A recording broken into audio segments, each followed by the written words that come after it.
Sehingga dulu saya ini termasuk pengagum cerita-cerita orang Bedui. Orang-orang Bedui itu orang yang jauh dari pemahaman. Tapi seringkali mereka kalau bikin natijah, bikin kesimpulan itu sering benar. Misalnya Nabi pernah ngendikan yadhaku rabbuna. Allah itu pernah senyum melihat ini, melihat orang sering jamaah, melihat ini. Si Arabi tadi mungkin tidak pati hafal jumlah yang Allah senyum kepada siapa saja itu nggak pati hafal deh. Cuma dia langsung takok. Awayat hakur rabbu ya Rasulullah. Apa Tuhan itu pernah senyum? Iya. Jawabnya Arabi tadi lucu. Lan na'dima min rabbin yadhaku khairan. Wah, kalau Tuhan pernah senyum, biasanya orang senyum itu nggak mau menyiksa, akan baik-baik saja. Jadi, dan itu dibenarkan Rasulullah. Beberapa kali orang Bedui punya kesimpulan, Nabi ngendikan mansar ruhu ayang duro ila ahli jannah fal yang duri ila hada. Kalau kamu ingin melihat penduduk surga yang masih hidup, ya lihat.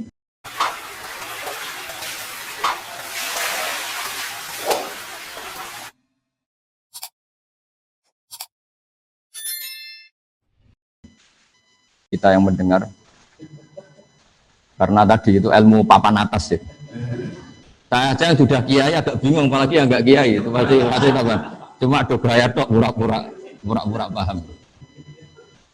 Tapi saya pastikan semua ilmu itu mudah, karena tadi Allah sudah janji fa innal aqla mutarratun ila qabulil haqq, kata Imam Syafi'i. Akal itu akan dipaksa untuk menerima kebenaran.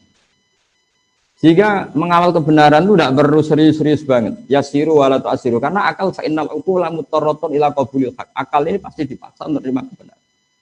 Tadi misalnya agama ini berkonsep supaya ada iddah.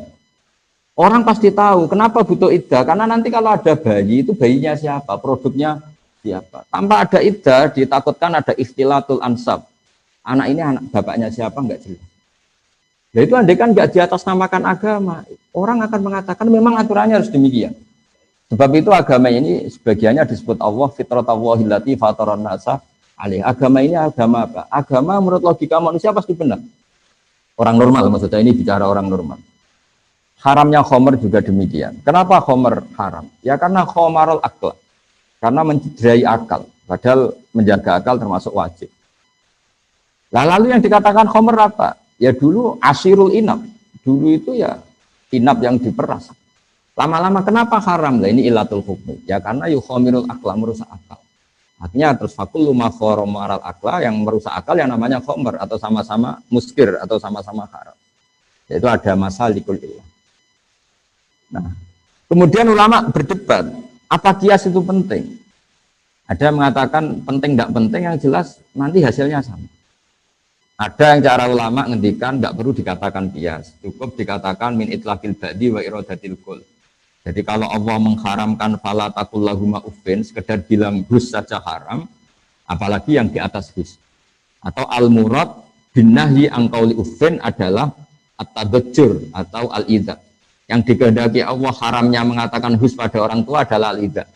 Maka apalagi nabu, apalagi nyadu. Apalagi membiarkan orang tua miskin utang-utang tonggo, itu ya agak haram juga itu. Jadi lah itu kan lagi-lagi dzau. Mungkin orang dulu tidak mengistilahkan itu min itlaqil ba'di wa iradatil qul, atau mengatakan itu masalikul illah atau illatul hukmi adalah al-idza, sehingga apa saja yang menyakiti orang tua haram. Itu kan sudah dibahasakan oleh ulama. Karena mau tidak mau ulama butuh istilah. Untuk mempakemkan satu teori ada istilah, ada terminologinya. Tapi tanpa itu pun agama ini bisa difahami. Itu yang disebut walaqad yassarnal Qur'ana lidzikri fahal min. Sehingga dulu saya ini termasuk pengagum cerita-cerita orang Bedui. Orang-orang Bedui itu orang yang jauh dari pemahaman. Tapi seringkali mereka kalau bikin natijah, bikin kesimpulan itu sering benar. Misalnya Nabi pernah ngendikan yadhaku rabbuna. Allah itu pernah senyum melihat ini, melihat orang sering jamaah, melihat ini. Si Arabi tadi mungkin tidak pati hafal jumlah yang Allah senyum kepada siapa saja itu nggak pati hafal deh. Cuma dia langsung takok. Awayat hakur rabbu ya Rasulullah. Apa Tuhan itu pernah senyum? Iya. Jawabnya Arabi tadi lucu. Lan na'dima min rabbin yadhaku khairan. Wah, kalau Tuhan pernah senyum, biasanya orang senyum itu nggak mau menyiksa, akan baik-baik saja. Jadi, dan itu dibenarkan Rasulullah. Beberapa kali orang Bedui punya kesimpulan, Nabi ngendikan mansar ruhu ayang duro ila ahli jannah fal yang duri ila hada. Kalau kamu ingin melihat penduduk surga yang masih hidup, ya lihat. Jadi orang Bedui, karena apa? Ya agama ini mudah. Lagi-lagi agama ini mudah. Sehingga orang yang nggak cerdas banget itu ya bisa paham. Meskipun nggak bisa ngistilahkan tadi. Ya pusing kalau orang bisa di konwil masalikul ilah harus ada jamek, mutarid munakis, jamek manek, nggak boleh ada farik. Itu, wah iya kalau nggak paham bisa bilang amin amin itu. Dianggap doa itu. Tapi ini kan cerita ya, cerita apa? Jadi karena tadi Pak Said sudah memberi ilmu yang luar biasa, ini saya bantu teman-teman Solo 3 supaya nggak perlu kaget. Itu semuanya mudah. Yang kamu nggak hafal itu hanya istilah, tapi nurani kamu akan paham. Karena walaqad yassarnal Qur'ana lidzikri fahal min muddakir. Jika dulu itu begitu mudahnya orang-orang Bedui memahami Islam. Sampai ketika Islam nggak difahami Ikrimah bin Abi Jahal, nggak bisa difahami oleh orang-orang kafir yang masih kafir zaman itu. Nabi kalau ngendikan ketika dapat informasi tentang itu hanya ngendikan gini, misluhu la yajhalul Islam. Orang secerdas dia itu tidak akan bodoh tentang Islam. Akhirnya mereka yatafakkaru fil Islam wa yata'ammalu fil Islam. Akhirnya yang masuk Islam. Karena kata Nabi malah dipuji ketika mereka masih belum Islam, ditawarin Islam belum mau, tapi Nabi ngendikan misluhu la yajhalul Islam. Ternyata betul setelah Islam itu dikaji. Makanya pentingnya Sulhul Hudaybiyah ketika semua perjanjian itu merugikan Nabi dan orang Islam. Masyhur itu Sulhul Hudaybiyah. Dan orang nggak bisa memahami Sulhul Hudaybiyah karena di antara perjanjian itu sangat merugikan Islam. Kalau orang Islam masuk kafir harus dibiarkan karena kafir dianggap habitat. Kalau yang kafir masuk Islam harus dikembalikan. Itu kan satu perjanjian yang sangat-sangat merugikan. Tapi ada poin yang diinginkan Nabi yang orang nggak tahu zaman itu. Yaitu Nabi ngendikan, tapi syaratnya di kafir Quraisy boleh mendiskusikan Islam. Itu aja benar. Dan orang nggak boleh dilarang ketika berdiskusi Islam. Akhirnya apa yang terjadi? Fama yatakallamu ahadun fil Islam illa dakhala fihi. Orang diskusi Islam akhirnya masuk. Karena setelah diuji secara ilmiah pasti kecenderungannya orang Islam. Misalnya diskusi di Darun Nadwa. Tuhan kita sama Muhammad keren mana ya? Tuhan kita apa ya? Berhala itu. Yang kita mandikan, kita urusi. Kalau rusak ya kita dandani. Nah, Tuhannya Muhammad siapa? Yang menciptakan langit bumi. Kan jauh, kerennya kan enggak. Wah, akhirnya ya semuanya masuk Islam. Makanya dawuh Abu Bakar ketika mengenang itu, kita semua zaman itu enggak paham. Tapi akhirnya menjadi tahu. Nah, karena mereka sudah masuk Islam, ya sudah otomatis perjanjian yang merugikan Islam itu ya dibatalkan mereka sendiri. Nah, di sini hebatnya Quran, hebatnya Islam. Bal naqdhifu bil haqqi 'alal batili fayadmaghuhu fa idza huwa zahir. Islam datang dengan hak. Ciri utama hak itu apa? Kalau berhadapan-hadapan dengan batil, pasti kemenangan ada di hak. Fayadmaghuhu fa idza huwa zahir. Pasti barang hak ini akan mengalahkan yang batil, fa idza huwa zahir, dan batil itu pasti hilang. Makanya disebut ja'al haqqu wa zahaqal batil. Bagian ayat lebih ekstrim lagi. Diistilahkan mayubtiul batil wa mayuqid. Barang batil itu tidak akan bisa memulai dan tidak akan bisa kembali. Maksudnya yang namanya berhala atau yang namanya manusia itu tidak akan menjadi Tuhan. Dari dulunya ya tidak akan Tuhan, kedepannya juga tidak akan sebagai Tuhan. Karena hakikat batil adalah mala wujuda lidzati. Memang hakikatnya tidak pernah ada. Nah, itu juga akhirnya. Nah, terus ilmu yang seperti ini ada yang mumpuni jadi filsafat, jadi filosof, kayak Imam Rozi dan sebagainya dan sebagainya.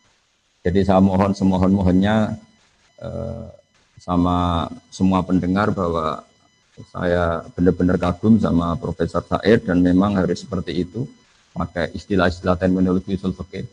Orang itu mau belajar.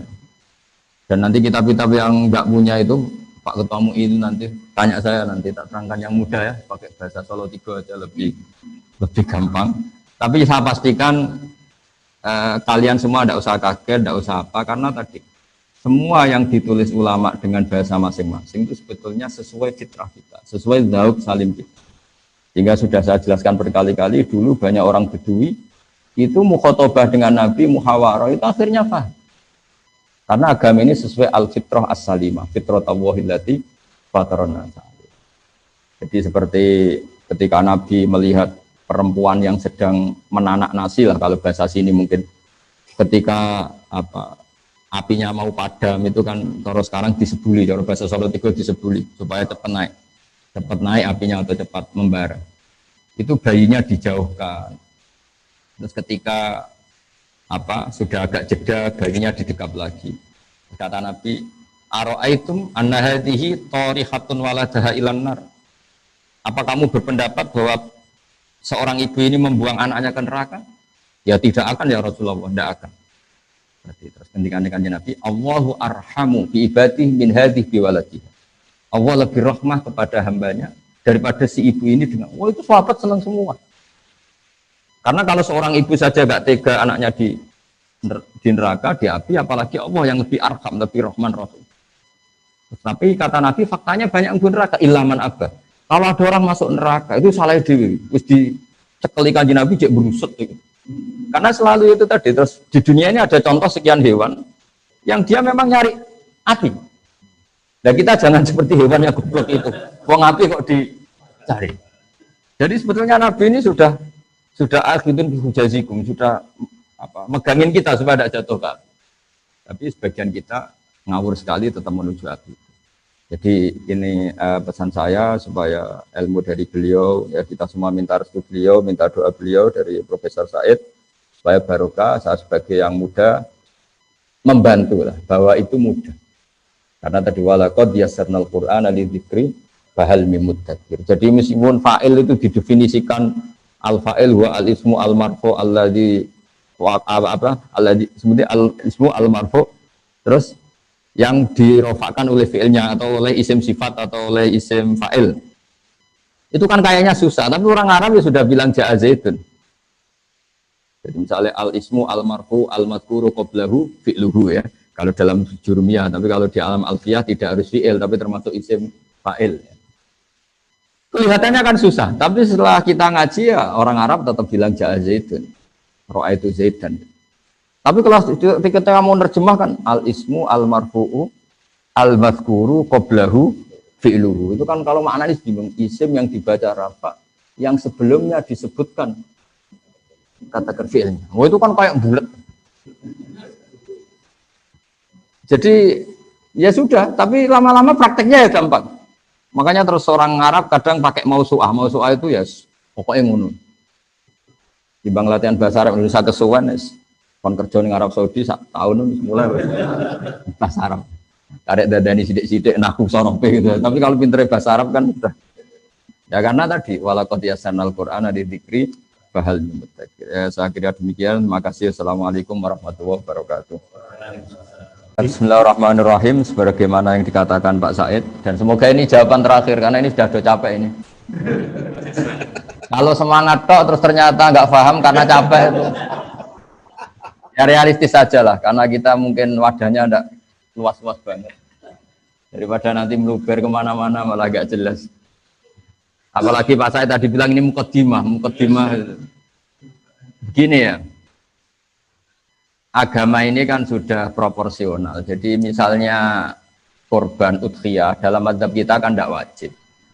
Tidak wajib, dan kita punya tradisi i'ta'us syai' haqqahu atau tanzilus syai' manzilatahu. Ya sudah, kalau ingin udhiyah dia monggo beli kambing, beli sapi. Tapi kalau orang itu ingin bersedekah dengan nilai kambing 3 juta, ya monggo sedekah saja ke fakir miskin. Tapi tetap saja jangan katakan bahwa uang ini pengganti udhiyah. Itu nanti terlalu musyarrek. Kita akan dituduh sebagai musyarrek, bikin syariat baru bahwa korban boleh pakai uang. Karena pikiran udhiyah dikatakan doha itu menyembelih. Uang kan nggak bisa disembelih, jadi ribet kan.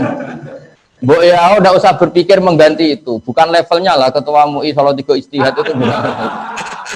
Tadi bisi saya, ngerayu saya supaya ngikuti istiadat dia. Ya saya tidak mau lah tua saya kok. Ya fitnah. Oke. Artinya gini loh ya. Kalau misalnya ada seseorang yang nuraninya ingin lebih bersedekah dengan uang, dia monggo, tapi tidak perlu diistilahkan pengganti kurban. Yang kurban dia monggo, wong mungkin sebagian mereka juga kalau makan sudah biasa, beli pecel biasa, mungkin yang luar biasa itu makan daging. Jadi ya sudahlah. Jadi fikih ini luas. Itu kan seperti banyak cerita ada orang yang mau haji, pas mau haji mau dibayarkan ibunya sakit. Daripada dipakai haji yang kewajibannya alat tarohi, ya mendingan untuk ibunya yang kewajibannya fauron sekarang juga karena sakit kritis. Agama ini dari awal kan mensyaratkan atau mengharuskan atau menyarankan, terserah lah istilahnya itu al-aham fal-aham, prioritas kemudian prioritas. Ya sudah, tidak perlu diganti, diistilahkan pengganti-pengganti itu. Ya sudah, kalau melihat maslahatnya itu sedekah uang, ya sedekah aja, tapi tidak usah dikatakan itu pengganti kurban. Nanti ada fikih baru namanya fikih Solo Tigo, ribet lagi nanti. Jadi ya yang rileks saja lah. Itu kan sedekah itu pilihannya banyak. Uang ya sedekah, pakai beras ya sedekah, mungkin pakai pulsa juga sedekah. Ada orang itu kemarin itu ada orang yang sering ngaji pakai streaming gini. Mintanya nggak sedekah uang. Coba saya kasih kuota 150. Jadi sedekah itu banyak, tapi tidak perlu dikatakan satu mengganti yang satu karena fungsinya beda-beda dan syiarnya beda-beda. Karena lafadz wal budna itu jelas disebut di Quran. Budna itu maknanya unta. An'am juga disebut. Terus ada kata wanhar dan sembelihlah. Itu ribet kalau nafsirkan uang disembelih. Daripada ribet, cobalah kita tidak perlu istilahkan apa pengganti korban. Ada orang cara berpikir yang sedekah nggih monggo, yang berpikir korban nggih monggo. Kalau dia berpikir yang relatif gampang sekarang uang ya uang. Memang gampang uang kan? Kalau beli kambing kan minimal 2,5 juta.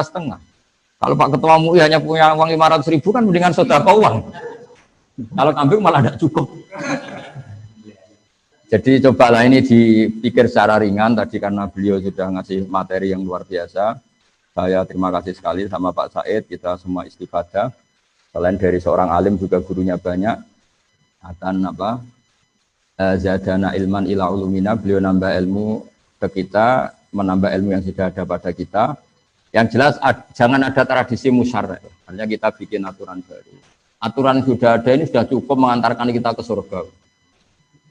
Imatatul adza anitorik ya sedekah, menyingkirkan sakit dari jalan, bahkan takufu syarroka anin nas juga sedekah, tidak bikin hoak, tidak bikin fitnah, tidak melukai orang lain. Kalau kita yakin sebagai orang yang kena COVID yang mengisolasi diri supaya nggak kena orang lain itu juga sedekah karena takufu syarroka anin nas. Semua potensi kejelekan kamu jangan menimpa orang lain itu juga sedekah. Sehingga orang kalau bawaannya baru akan emosi karena sedang tidak punya uang, awan-awan, siang-siang sebaiknya kalau saya keluar rumah. Karena bawaannya sinis pasti itu. Makanya di hadis ada aturan layak dilqadi wa khutban. Seorang pemimpin tidak boleh bikin keputusan ketika marah. Artinya di kehidupan kita juga gitu. Jangan ketemu orang ketika temperamental, jangan ketemu orang ketika tidak fit. Karena nanti bawaannya itu sengak, marah, sinis. Ketemu orang ya pas gini ya. Ini Pak Ketua MUI. Habis mandi, hidup baru happy, jauh dari istri, aman, ya sudah.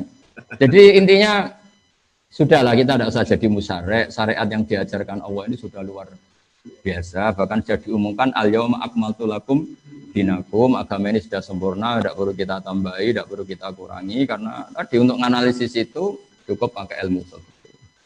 Sekali lagi terima kasih sama Profesor Said, semua sama Pak Irfan Hilmi semuanya.